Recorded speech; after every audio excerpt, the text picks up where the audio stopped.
Alright, so we left off with ionic bonds and finishing those up, and I think I also want to make sure that you got the last bullet. These structures create this like three-dimensional, almost like cube-like kind of structure. And you guys did a good job on your assignment. If you were out yesterday, make sure you do that Google form. You're allowed to use your notes to help you. But we did that assignment. And we are going to move on to our second part of this unit today, which are the covalent bonds. And a lot of you were wanting to answer covalent bonds for some of your, like in the Kahoot, and even like on the assignment, a few people wanted to say that the electrons were sharing. That's not really the case. It's an exchange in an ionic bond. The metals are going to give, the non-metals are going to take. So maybe exchange isn't like the greatest word, but it's a giving and a taking, right? One's giving, one's taking, okay? That's what I mean by exchange. We're going to look at covalent bonds, and we're going to see that they're going to do something that's totally different than that. They're going to actually share them, and that's the key with covalent. This is a compound that's formed from the sharing of electrons. So sharing is caring, right? Covalent bonds, they're the friendlier of the two, right? They're going to figure out how to make this work where they don't have to give their electrons away and they don't have to try to take electrons. They're just going to use the electrons between the 2 or 3 or 4 of them, or however many elements, and share so that they can become complete and stable. Here's an important idea. This is going to happen between two nonmetals. What were the two types that were involved with our ionic bonds? A metal and a nonmetal. You had to have that cation metal and the anion nonmetal. You had to have that opposite kind of charge, okay? So this is different. We're just looking at the nonmetals here. Here's how I remember it. The prefix co, that means together or joined, right? So if they are using these electrons together, it's another way of kind of thinking of them being shared, okay? Oh, and what you looking at over there? Geometry. Okay, so can you be with me on this? Sure. Okay, so go ahead and close your screens up. There we go. What you looking at, Cade? I was looking at it. Okay, would you mind closing it for me? Thank you. All right, so that's the key. You're looking at nonmetals and you're looking at sharing. Two very important ideas, all right? All right, so here's what it kind of looks like. If you have hydrogen, it has one energy level because it's so small, and it only has one electron. And so this hydrogen and this hydrogen, if they kind of come together, well, look at that. Now this one has 2, and this one has 2, if they're close enough together where their orbits can kind of like cross each other. So it's not that this hydrogen now has 2 and this one has none, or this one has none and this one has 2. They are sharing them together, and that's a huge idea. There is no exchange. There's no giving and taking. It's just kind of putting them in the middle together, and they can use them to fulfill that valence. And we represent this. If they're sharing one electron, we represent that with like a little line. That's just showing a single bond between the hydrogens. Okay, they're sharing one electron because hydrogen needs one, the other hydrogen needs one, so they're just sharing the one. All right, that's something that you'll get into more in chemistry, but just to kind of introduce you to that idea. Oxygen, 1, 2, 3, 4, 5, 6, right, in the valence. 2 on the inner because obviously they all start with 2, and then from there on we're dealing with that 8, that octet rule, right? So this one needs 2 and this one needs 2. So this is actually called a double covalent bond because they're sharing 2 electrons. If this one can kind of donate 2 and this one is kind of donating 2, like they're kind of sharing and getting a total of 8 each, okay? So they're kind of putting those there in the middle. And this is represented with 2 lines because they're sharing 2 electrons. If they were sharing 3 electrons, how many lines do you think there would be between them? 3, right? So again, that's not something that we're gonna be testing or I'm gonna evaluate you on this year, but you might see this like on other sites or other areas, and that's what that means. They're sharing a single electron, they're sharing 2 electrons, maybe they're sharing 3 electrons if you see 3 lines, and that's all that means. Okay, so just another way of showing you these shared electrons. Okay, so a lot of times you'll see the dot models, just like we did last unit. So you're looking at the valence electrons, so 1 dot joining up with the chlorine, so it's not that this electron goes to the chlorine, but notice how the hydrogen you can see is totally satisfied, and if you look here, the chlorine has 8 and it's totally satisfied. So I think it's really a pretty easy idea. Really the only things you have to remember between 2 nonmetals and it's sharing. Okay, you're not giving anything away. So just another way to see it. Instead of being alone and having just one, when they come together, this one is good and this one is good if they put them together. All right, and so the covalent bonds can be as simple as a single molecule of water. So water is actually a covalent bond. 1 oxygen, and you have a hydrogen here that is sharing an electron with the oxygen, and you have 1 hydrogen over here that's sharing another electron.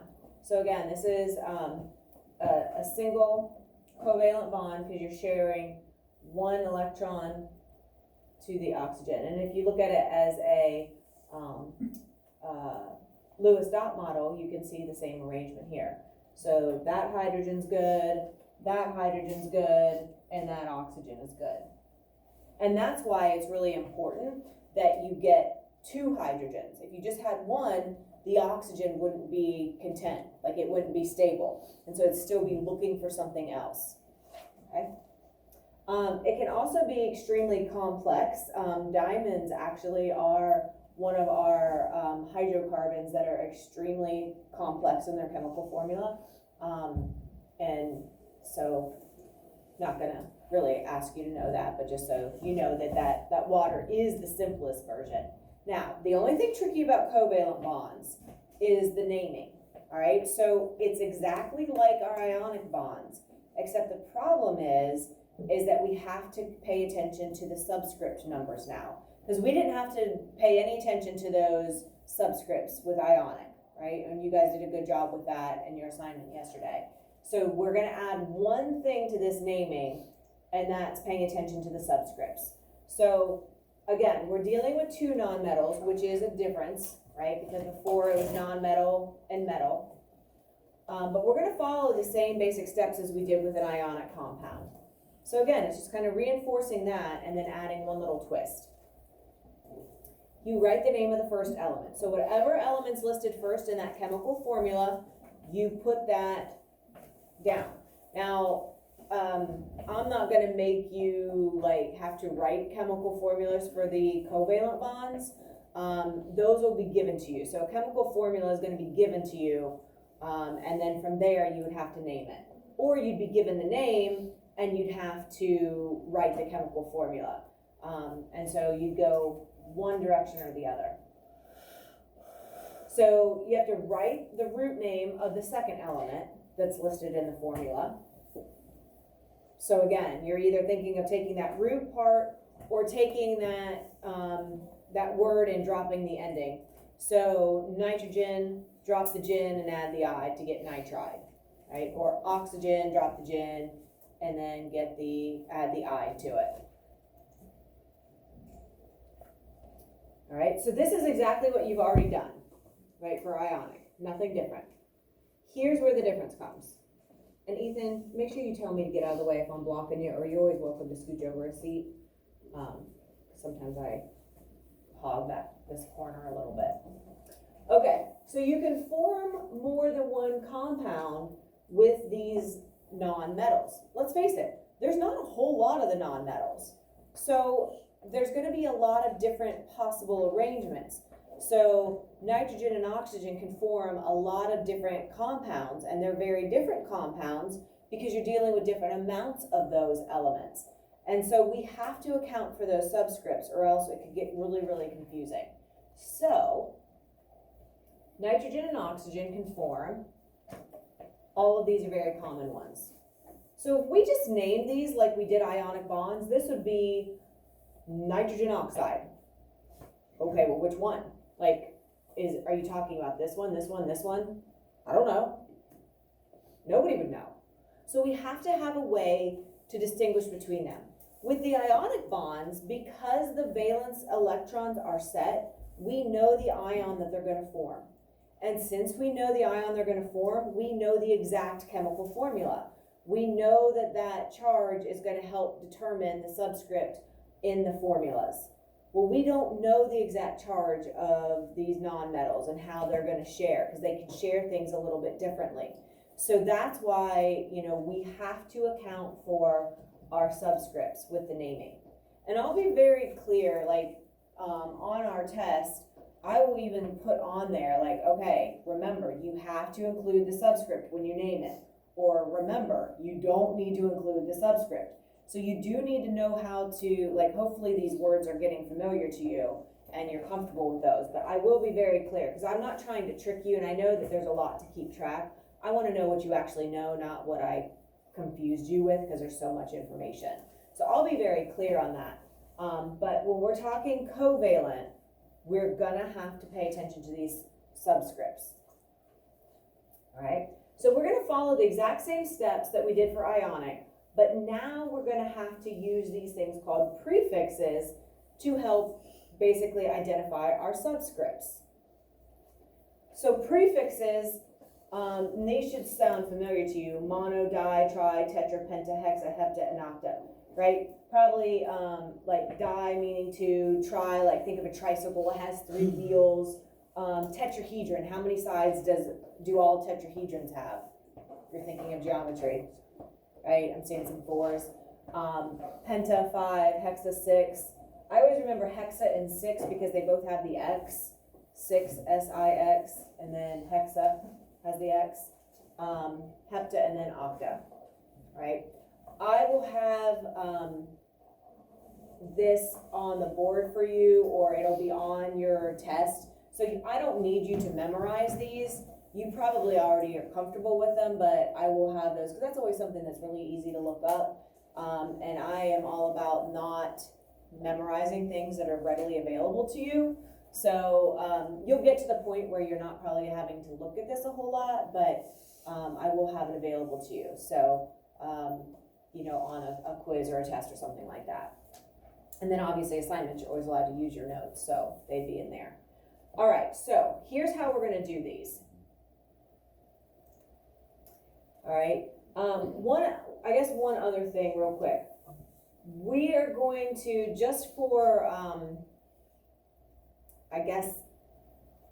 to say it easier, we sometimes drop the O or the A of the prefix when the second element begins with a vowel. So for example, oxygen begins with a vowel, right? So if that's our second element, it's going to be oxide.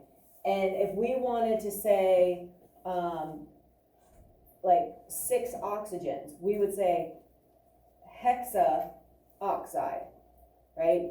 And so sometimes just because, or like we do 1 mono O oxide, just sounds awkward, right? So yeah, Charles was like, oh, that just sounds stupid, right? So we drop that ending. It's not something that I'm going to count you wrong on, but it's awkward to say, and it's really awkward even to look at, like if it's written out. So just for kind of convenience sake, this isn't my rule, this is just like, science was finally nice to us and been like, hey, like this makes sense, like kind of drop that O or the A. And as we get to these, you'll see kind of how that looks. Okay. Just like our coefficients, the mono may or may not be included. So I'm not going to count it wrong if you put monoxide. I'm not going to count it wrong if you just put the oxide. If oxide is listed or nitride is listed, we know that there's one of those nitrogens, or else we never would have the nitride as part of the name, right? So it's just like the idea of coefficients. If there's one listed, then putting the 1 there is not really necessary. And again, as we get to these examples, you'll see how this goes. Okay, so let's take a look what actually happens here is we take the subscript and turn it into a prefix. So what's the prefix that would match the subscript of 2? What's that gonna be, Stewie? Die, right?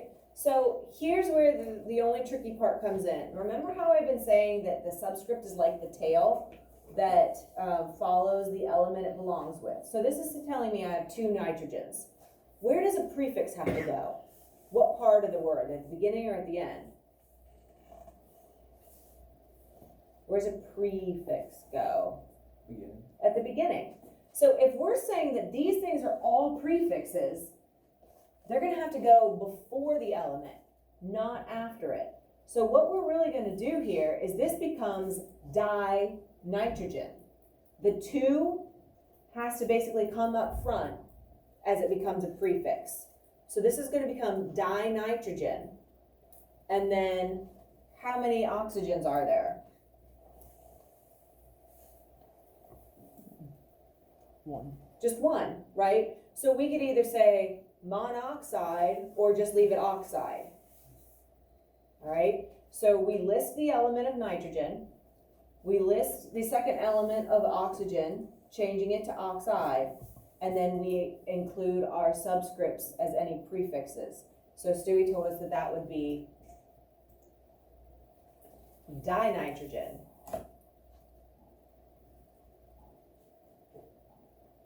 So I think that that's usually the most confusing part. You're like, well, the subscript comes behind, but then I have to put the subscript information in front when we name it. So when you see this dinitrogen, that's really telling me 2 nitrogens. And when we do it as a chemical formula, we know that that's represented with the subscript.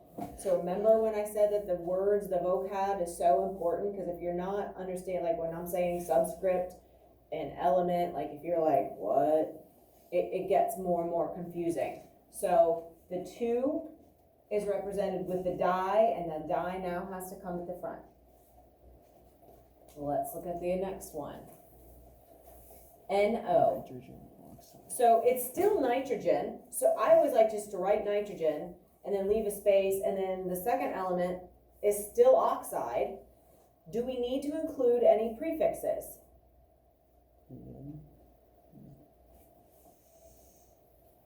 We could, we don't have to. We could put mononitrogen monoxide. Could. Or we could just put nitrogen oxide. Either way is correct.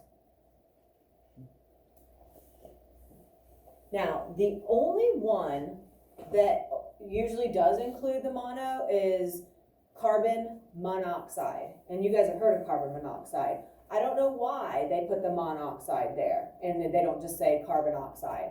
But you know, it's always named carbon monoxide. And that's one of the only ones that is commonly uses that prefix of 1, even though we don't really need it. And again, I don't have the answer why that is.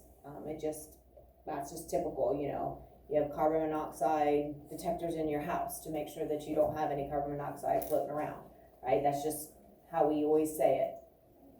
Okay, so now let's look at this one. What are my elements going to be? What's the N stand for still, Dylan? N stands for nitrogen. It's still going to be nitrogen. I was about to say nitrogen. What the heck? You were making something brand new. Don't do that. I don't know what that would turn What into. element is that? A dangerous one, probably. Probably. All right. I like to write the word nitrogen, and then I like to give myself a little space, and I write oxide. And then from there, I look, do I need anything for nitrogen? Don't need it. You could put the mono nitrogen. That's not going to be counted wrong, but it's not really necessary.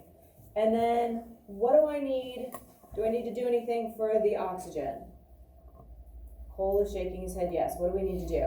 Have to put di in front of it. Okay, so the 2 tells me the prefix of di, and it's going to have to go in front of the oxygen. Don't put it in front of the nitrogen, because that would make it tell me that I need 2 nitrogens. I need you to tell me that that prefix, it belongs with the oxygen, so it has to go right in front of the oxygen to look like this. Nitrogen dioxide. You guys with me so far? Let's look at the last one. Ooh, it's a doozy. It's still nitrogen, and it's still oxide. So for me, and this might not work for you, but I always just like to write the word nitrogen, oxide, and I give myself a little bit of space in case I need to do any prefixes. So what is the prefix that's gonna be needed for the subscript of 2? What's that one gonna be, Michaela? It's gonna be di. So we're gonna have dinitrogen again, just like we had up here. But now what prefix needs to go with that 5? What do you think, Cheyenne? Good. So 5 subscript, 5 total atoms, right, goes with the penta. And so where are we gonna put that? Where will the penta go in front of?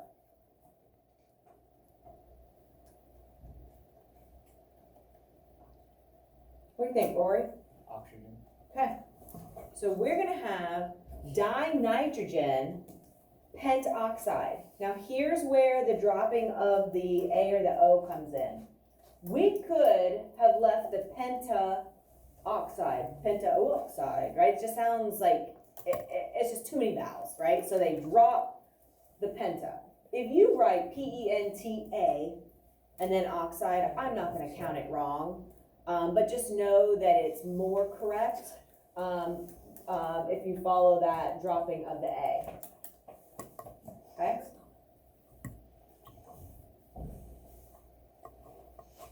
What do you think?